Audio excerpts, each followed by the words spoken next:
Hey, what's up, guys? Welcome to English Football Club Barcelona, your Barcelona channel in English. Well, yesterday we had our second preseason match, Barcelona against Girona. It was a very nice match. I really like it. Finally, I could watch it full, uh, and I really enjoyed. I have. It was an amazing match. Quite active. We will analyze it now, but first, let me remind you that if you are not subscribed yet and you don't want to miss any of our daily videos talking about Barcelona's news, analyzing matches, pre-matches, post-matches, players, talking about the market, etc., if so, you have a red button down there that you can hit to subscribe to this channel. Unlike this, you also will helping us to keep growing.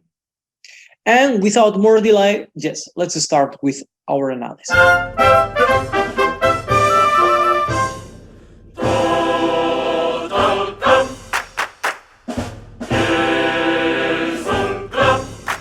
Well, as I was saying yesterday, we had this friendly match of the preseason, Barcelona against Girona Football Club. Well, for those who are not from Spain, Barcelona and Girona are provinces next to each other. So Barcelona is the main team. And please, if you are from Barcelona but you like Espanyol, stop when I said is the main team. It's the main team of Barcelona, and also we have Espanyol and many other teams. Okay, but Barcelona is the main one, or one of the biggest teams in Barcelona, and Girona is the main team of Girona.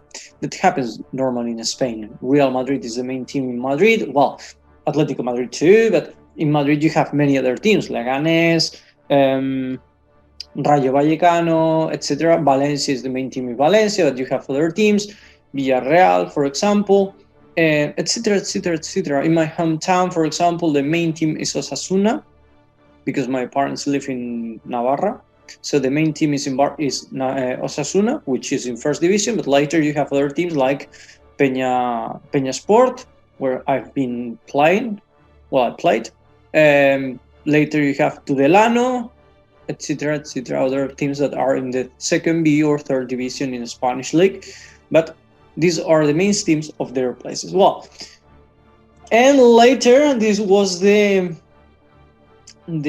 starting 11 of Girona. I don't know anyone, but I will talk about one that I really liked match. And this was the starting 11 of Barcelona. The starting 11 that it didn't match with what I thought.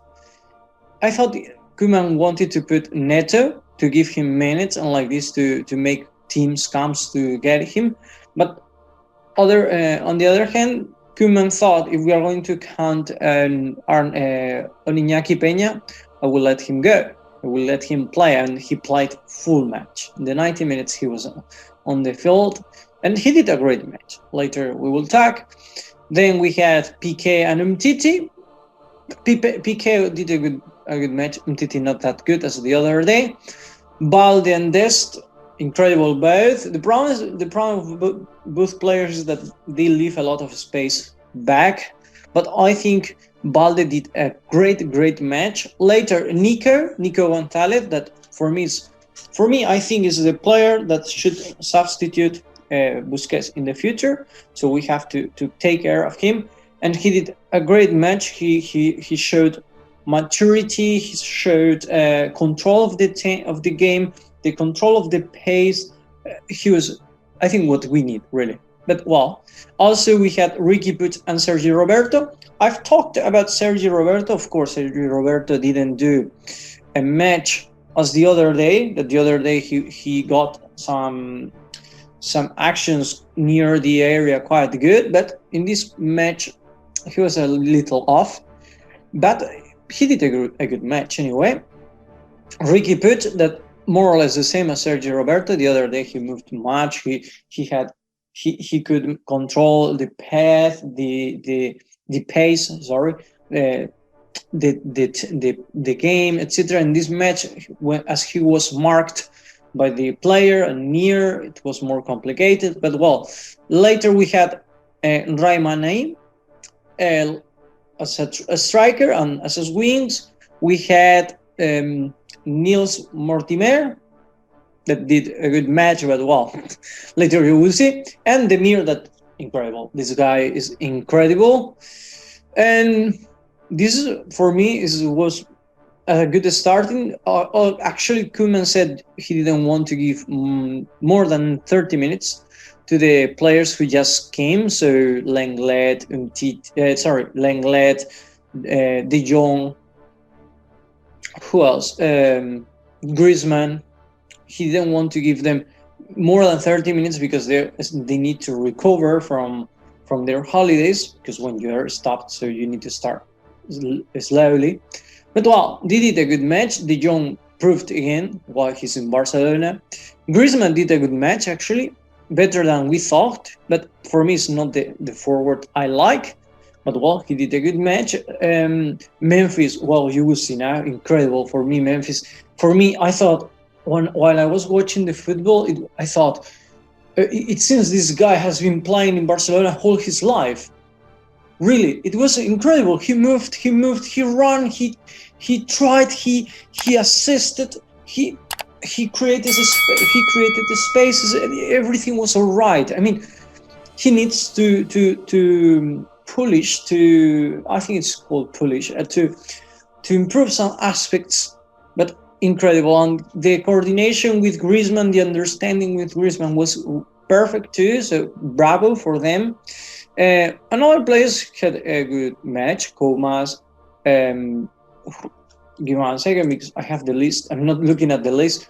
Comas, Gavi did well, more or less. Collado more irregular. The other match he played better. Pjanic, he had some actions. You will see one now, but also he gave some passes that was quite good. On Diaye, who's quite fast and intelligent, I think good option.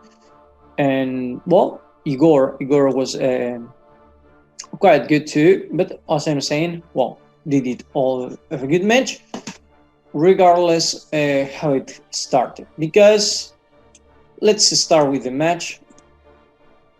I will leave this image of Memphis. For me, he was the man of the match. Sorry, incredible. Well, the match, it was good, as I'm saying. The players did a good match, and some of the young players proved that they have the personality to stay. And I would be weird if we see them playing for the first team during the season for some matches. I think some of them, Balde or Demir Yusuf, I think Demir.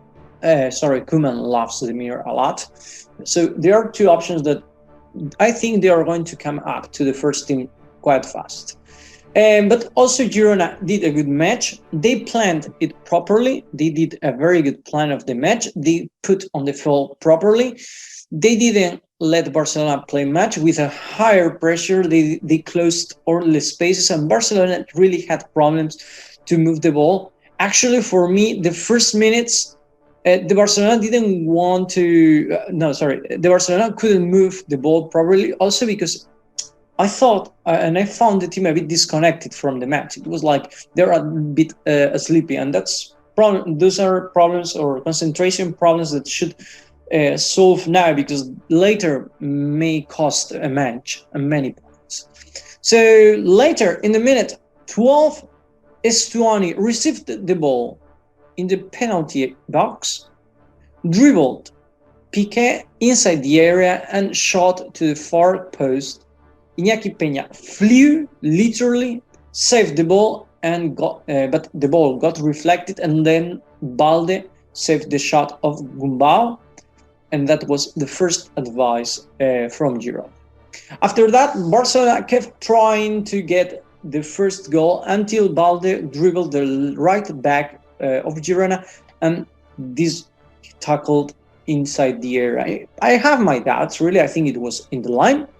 But well, anyway, it was a penalty, and Piqué shot the penalty. Piqué couldn't believe it. The goalkeeper guessed the direction of the ball, and he saved it. But with his other hand, he pushed the ball inside the goal, and then finally 1-0 or 1-0 for Barcelona. And 5 minutes later, counter-attack of Barcelona, Sergi Roberto stole the ball in the midfield, Riqui Puig sent it to Montimer, who was alone at the left side. He ran alone again comfortably, and then when he reached the goal line, he crossed the ball to Ray Manai, who scored the second goal for Barcelona. And after that, Manai started feeling dizzy, and then he had a headache, I think, because of the heat. And in that moment, Memphis Depay started to warm up on one of the sides of the stadium, and the public started screaming and calling his name. It was amazing. Then Girona tried to take advantage from this situation, and Barcelona was playing with 10 players, and Girona started to pressuring high, and in the minute 40, Gumbau crossed the ball into the penalty box, and Montimer cleared the ball with his elbow, and penalty. The referee took a time to whistle the penalty, but I think it's because he couldn't see it, and you will have here the picture where you see the referee like, I can't see anything really, but as you see Montimer like this, it was penalty, of course. Anyway, Samu Saiz shot the penalty. I don't know how you call it in English, the way he shot it. But we call it a lo Panenka. That if we translate it, it's something like a Panenka's way, something like that. Anyway, if I would appreciate really if you know how this kind of shot is called, leave it there on the comment section. Well, the last minutes of the second half, Samu Saiz again shot outside of the penalty box, sending the ball to the crossbar. Iñaki Peña flew again, but he couldn't do anything. And later, second half, minute 56, Memphis received the ball in the penalty arc, and with a very good movement, he was able to shot the ball, but he hit one of the defenders. And a few minutes later, Barcelona changed almost all the team. Minute 61, Memphis again received the ball in the fourth of the field, but he was tackled by the defender, and then Pjanic shot the ball hitting the crossbar. Really a good shot from the Bosnian player. I was amazed. And 2 minutes later, again, Memphis Depay got the ball, and he ran near the area and shot, but the ball went a bit out. And as I said before, Memphis was everywhere all the time, creating spaces and really, really active. Very good match. He was all the time trying to score, to shot, to generate spaces. It was amazing. And in the minute 84, this is an example of what I was talking about Lenglet some days ago. Dubacin, the Girona's player, played with Lenglet as he wanted. I couldn't believe that part of the match to show you. I couldn't find this part of the match to show you how it happened, but Dubacin received the ball near the touch line, and he dribbled Lenglet, I think, twice or 3 times, I'm not sure. And later he tried to shot inside the area, but it was reflected by a defender, and it was corner. So that's why I was saying this play was the evidential that Lenglet shouldn't stay in the team anymore, that his cycle is over. And I'm sorry for him, because I said, well, as we don't get a left-footed defender, we could have Lenglet. But Umtiti, the match was really not that good. Lenglet, well, he did not a bad match, but actions like this, it proves that he's not in his best level now, so we need another left-footed center back. And in the minute 85, Griezmann did a great movement in the area, and the defender touched the ball with his hand, and penalty. In my opinion, if you ask me, for me it was not penalty, because the defender touched the ball unintentionally. But, well, I'm not the referee, and they asked for a penalty, so penalty. Griezmann let Memphis throw the penalty, and Memphis, with a really strong shot, scored his first goal for Barcelona. And that's how the match finished, with a 3-1. Incredible match. I really, really like it. And, well, guys, I'd like to know, if you watched the match, what action you like the most, and which is the player you dislike it the most. For me, as I said, Lenglet, he accomplished what he had to do, but nothing else. And the best, it was for me, it was clear, Memphis. Amazing, really. And that's all, guys. Thank you for watching us, and see you in the next video. Bye.